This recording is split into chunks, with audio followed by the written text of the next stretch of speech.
Қайырлы күн достар, сіздермен Әсем, менің каналыма қош келдіңіздер. Бүгін салмасында курагасы бар, яғни кепкен өрік бар рогалик дайындаймыз.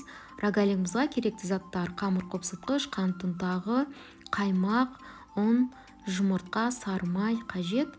Ыдысқа ең алдымен біз ұнымызды, қамыр қопсытқышымызды салып араластырамыз. Одан кейін үстіне сары майымызды саламыз. Сары майымызды бен ұнымызды шаңышқының көмегімен үгітіп араластырамыз.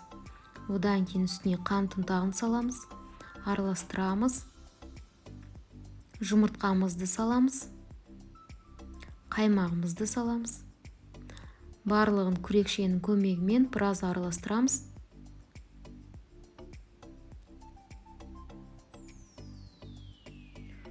Біраз күрекшемен араластырып алғаннан кейін қамырымызды қолымызбен араластырып барлығын біріктіргенше елейміз.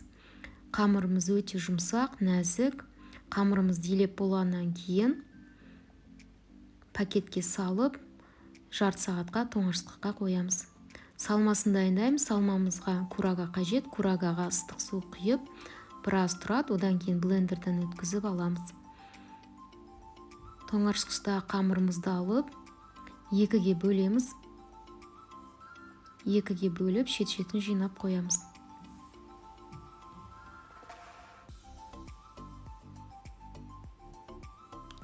Қамырымызды ұн себе отыра жайып аламыз.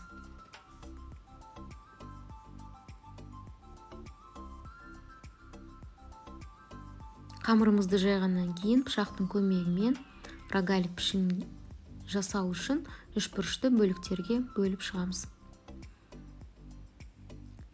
Ортасына салмасын дайындаймыз. Рогалик жасаған кезде міндетті түрде салмасын салып, екі шегетін бүктеп, жауып, жапсырып аламыз. Сол кезде ішіндегі салмасы ағып кетпейді.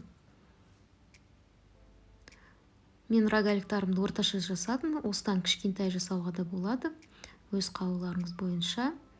Пергамент қағазы төселген ыдысқа жасалған рогаликтарымыздың барлығын салып тізіп шығамыз. Алдын ала пешімізді 180 градуста қыздырып қоямыз. 20-25 минут пісіреміз. Рогалигіміз пісті.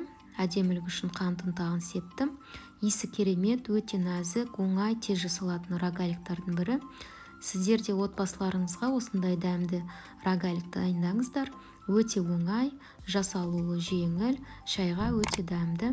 Менің каналыма лайк басып, комментарий жазуды ұмытпаңыздар. Келесі кездескенше.